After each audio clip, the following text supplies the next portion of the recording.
Buenas tardes. A continuación se hará para ustedes la presentación del avance semestral de la propuesta de proyecto de grado denominada La cotidianidad en escenarios de intersubjetividad en el aula,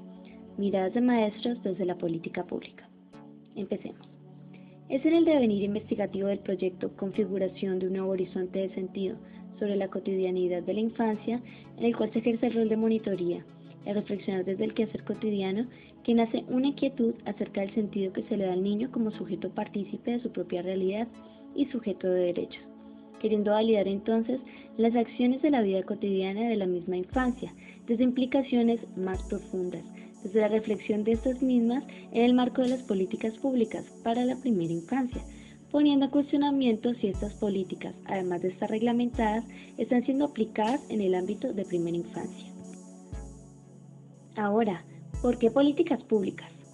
Se coge trabajar en esta temática a partir del hecho de que existe un supuesto acerca de qué manera se asumen las políticas públicas, como norma que se supone nos debe acobijar a todos, pero que en su proceso de adaptación llega a ser totalmente diferente.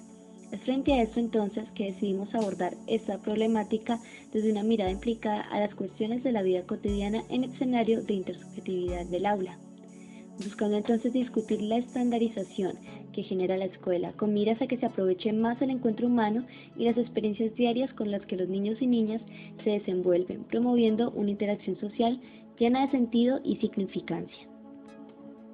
También se considera importante el hecho de discutir este tema, ya que es necesario entender la cotidianidad del niño siendo vista como el escenario o las experiencias donde reconocemos al otro en nuestro propio mundo, donde se viven experiencias intencionadas, significantes y no intencionadas y no significantes. Este planteamiento nos permite abrir el panorama y entender que la cotidianidad no son las rutinas cuadrangulares que se llevan en el aula, sino todas las experiencias que en conjunto construimos y nos aportan un conocimiento de sentido común, buscando entonces generar nuevos horizontes de sentido en los niños y niñas y en los maestros, lo cual aporta a que el niño viva experiencias significativas en su cotidianidad, que le permitan un mejor desarrollo de su intersubjetividad acorde a las pretensiones de la política pública para la primera infancia.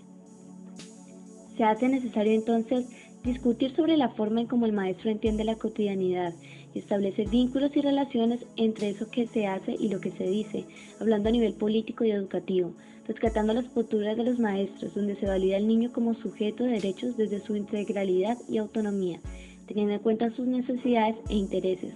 a partir de las experiencias cotidianas, ya que es a partir de estos accionarios que se definen nuestros perfiles en la vida, que se escoge qué se quiere ser, qué se desea, teniendo sensibilidad frente al mundo que nos rodea y frente a los otros. Si se pone un deber ser, muy difícilmente se podrá construir accionarios cotidianos que se asemejen a los ideales propios.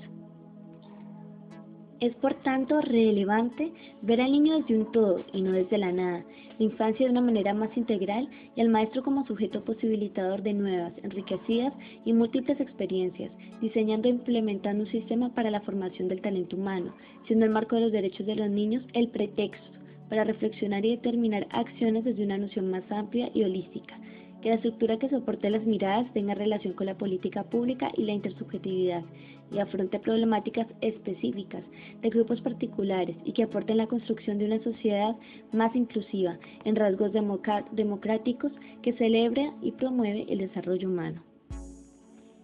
Es a partir de esto que se determinan unos objetivos para establecer una ruta encaminada acorde a lo que se plantea anteriormente. Como objetivo general tenemos evidenciar vínculos o relaciones entre cotidianidad, intersubjetividad y las políticas públicas en el aula. Los objetivos específicos serían registrar la cotidianidad del aula desde la perspectiva de la intersubjetividad del aula y las políticas públicas, establecer vínculos entre cotidianidad, intersubjetividad y políticas públicas a partir de las experiencias que se viven en el aula, identificar la cotidianidad del aula y en cómo en ella interviene la intención de intersubjetividad a partir de una ruta orientada por las políticas públicas desde los principios del nivel de preescolar y dimensiones de desarrollo que la rigen.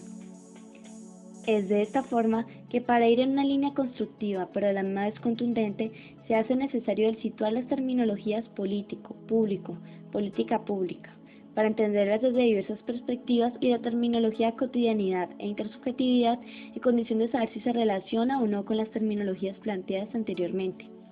Es en esta línea que al hablar de lo político y lo público en relación a la cotidianidad encontramos cabida y relación, ya que al hablar de la representación de lo público entendido como un todo social, nos enfrentamos a nuevos problemas de configuración, ya que se tienen unos mínimos que permitan la convivencia pacífica en medio de la pluralidad de intereses y necesidades. Es entonces necesario para el niño que su cotidianidad sea vista no como rutina, sino como experiencia. Los niños y niñas construyen sentidos y legitiman nuevas formas de vivir, pensar y actuar. En la vida cotidiana los niños y las niñas producen y reproducen reglas de juego informales, necesarias para evitar el contexto. Es precisamente frente a esta reflexión que se piensa situar en un ejercicio de operacionalización a través del estado del arte, los conceptos de cotidianidad e intersubjetividad a modo de entenderlos, ver si se relacionan y configurarlos de una manera tangible para dar paso de continuidad al proyecto. Realizar este ejercicio nos permitió entender estos conceptos en la forma en cómo desde esa interacción con el otro, en esa intervención de las experiencias diarias del sujeto, se construye este mismo como actor social, y es social por la misma forma en que esto implica hablar de la relación entre el yo y el otro. Como afirma Schutz, al vivir en el mundo vivimos con otros y para otros, y orientamos nuestras vidas hacia ellos. El mundo de la cotidianidad es solo posible si existe un universo simbólico de sentidos compartidos, construidos socialmente y que permitan la comunicación entre subjetividades diferentes. También nos permitió ver que es en el mundo de la cotidianidad que se puede entender las representaciones de la realidad del hombre, ya que la cotidianidad nos muestra en un marco de experiencias accionarias que definen la realidad a la que el hombre decide darle representación. Si bien las decisiones del cotidiano están atadas a sucesos materiales del entorno, también se construyen a partir de todo lo que compone su realidad, poniendo entonces en escena los sentidos que permiten construir una realidad y los sujetos que son parte de la misma, ya que se hace una representación de la cotidianidad como un mundo intersubjetivo, en el cual necesariamente se comparten experiencias con otros, y a partir de esa representación es que se definen los accionarios cotidianos y la construcción de la realidad. Conceptualizando estas terminologías, lo que se buscaba era desarrollar una ruta por la cual lo anteriormente interpretado fuera visible en los escenarios de atención, para lo cual